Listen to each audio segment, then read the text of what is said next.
这时候我会做的特别安排，就是在那一间特别的房间里面，我会装一颗不同厂牌的助警器，那一间房间的助警器声音会跟其他地方不一样。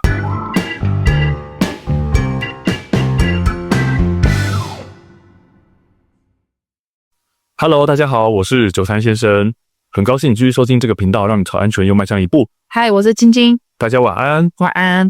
如果家里有行动不便的伙伴，我们会怎么样做？这个答案非常简单，我们找一个安全的空间，让他们在里面躲避。我记得这个很久以前的一篇文内有做过，也就是在52集的时候，有讲到行动不便的人怎么样躲藏求生这样子。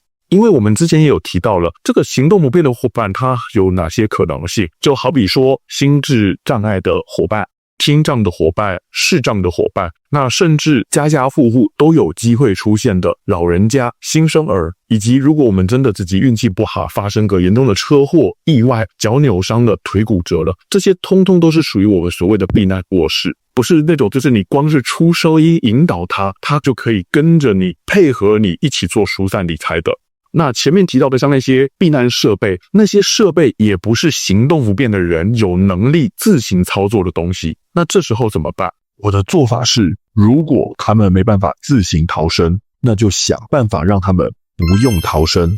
方法很简单，找出一个最安全的房间，让他躲在里面。什么叫最安全的房间？好，那我觉得我要先跟大家说一件事情，因为其实我发现呢，在前面几集，包含我们有聊到一些避难器具的时候，就有一些伙伴会有个疑问，他说现在新盖的建筑物啊，都已经规定说要有防火区划，要有防火门了，但是那是新建的建筑啊，旧的建筑会有那些设备，会有那些规定跟设施吗？对啊，像我们这种40年的公寓怎么办？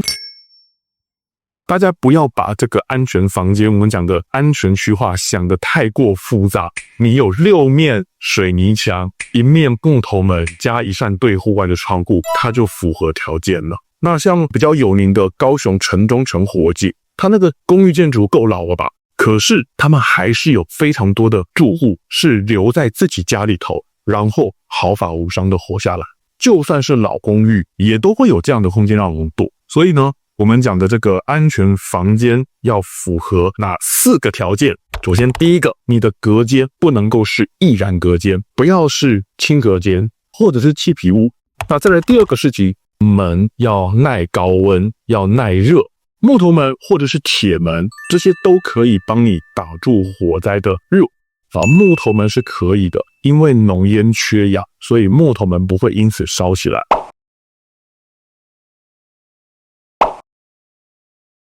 好，那大家一定要分清楚一个概念，门要耐高温，要耐热。我从来不是说这个门要耐燃，要不可燃。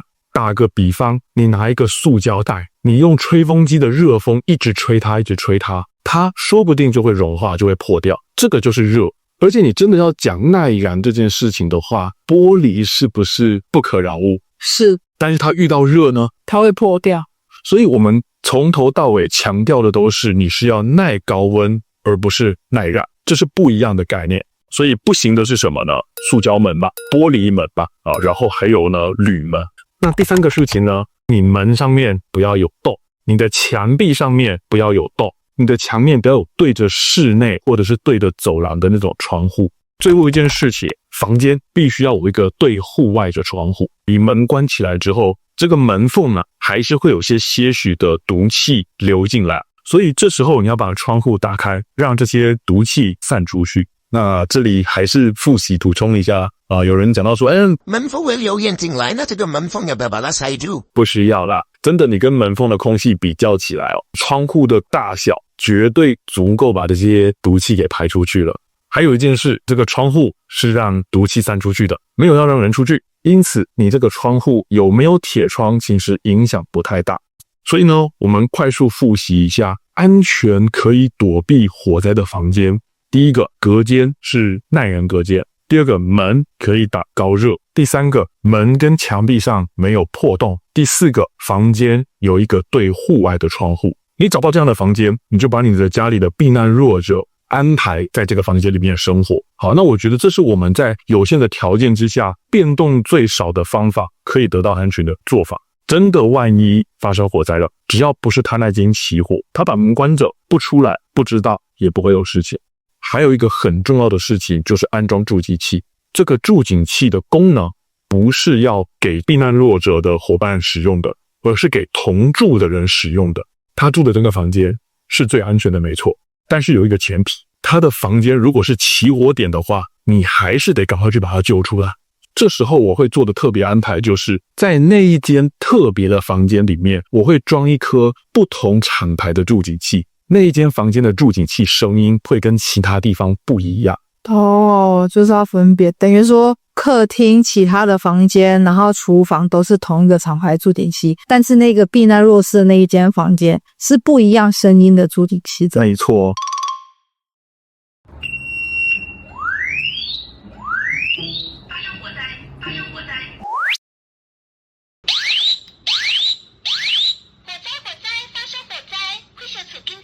这样子，当我听到那个就是我们讲的一般的声音的时候，我就知道啊，这个起火点在别的地方。我们这个避难弱势的家人，他在里面，门关好哦，不用担心。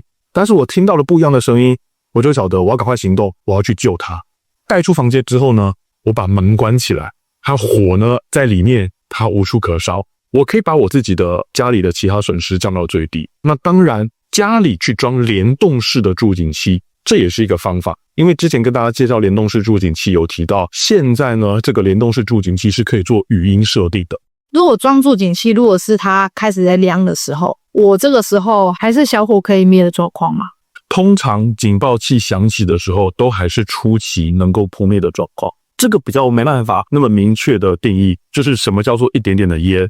但是就我自己的经验，实验经验，这个时候你其实人在附近自由的行动做应变处置，其实都还是来得及。所以呢，我想我们今天这个关于安全房间的选择以及避难弱势该怎么做准备的复习，就跟大家分享到这边。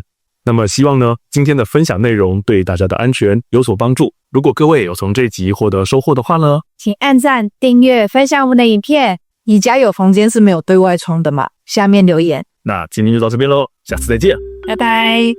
我上这个礼拜去外岛出差的时候，我住的那个民宿啊，半夜晚上的时候呢，我忽然间一直听到一个哔哔哔的声音，你家的助警器没电了。